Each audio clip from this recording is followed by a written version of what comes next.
Good morning, everyone. My name is Pawan Sharma, and I'm a pediatrician.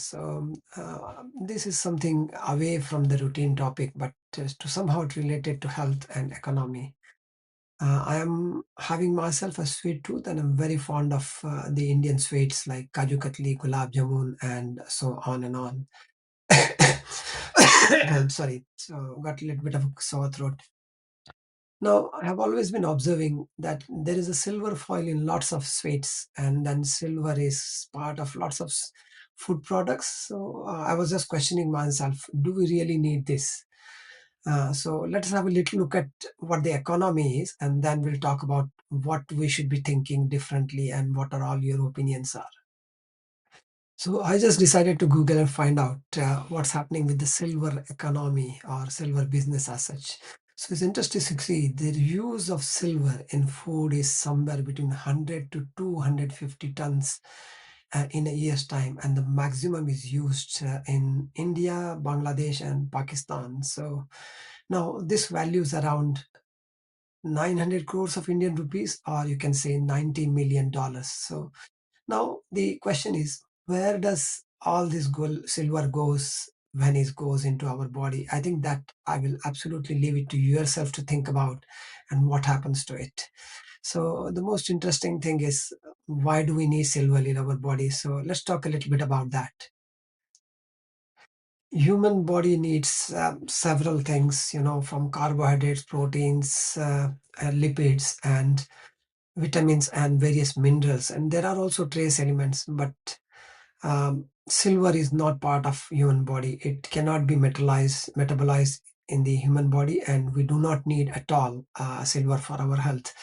If you see various modalities of health, like Ayurveda and probably some other as well, there has been a role of silver in terms of treatment, but I'm not sure whether there are any authentic evidence that it is useful in treatment of any of those conditions.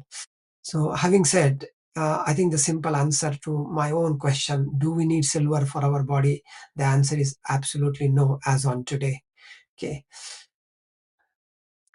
Okay, so can silver harm our own body? The answer is, I think, luckily, a small amount of silver probably does not cause any health issues. But definitely, if it is consumed in large quantities, it can cause a condition called as argyria.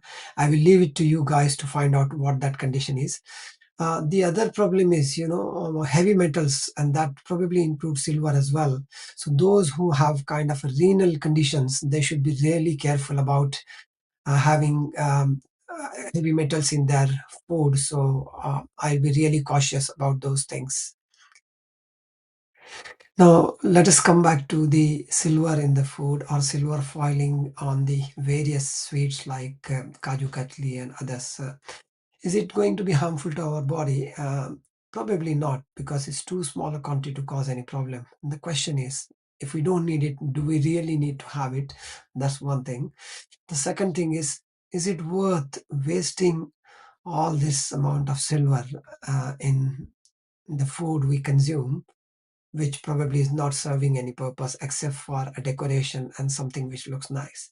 And the third most important thing is, I think, is really, really important, is adulteration. I have heard and I've read that instead of silver, with adulteration, people are using aluminium, and now aluminium is really toxic to human body. So one should not be consuming at all in any form.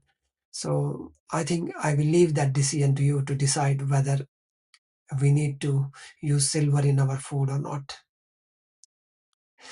To sum up, I think, in my personal opinion, we do not need silver in our food at all. There's no question of this being useful in the form of silver foiling over our kaju katli or any other sweets. So, and then does it make sense to use almost $90 million of silver just which is going into our body, and after that we don't know what purpose it is serving? So please have a think about it and do let us know and spread the message what others thinks about it. Thank you so much for your valuable time and listening to me. Thank you.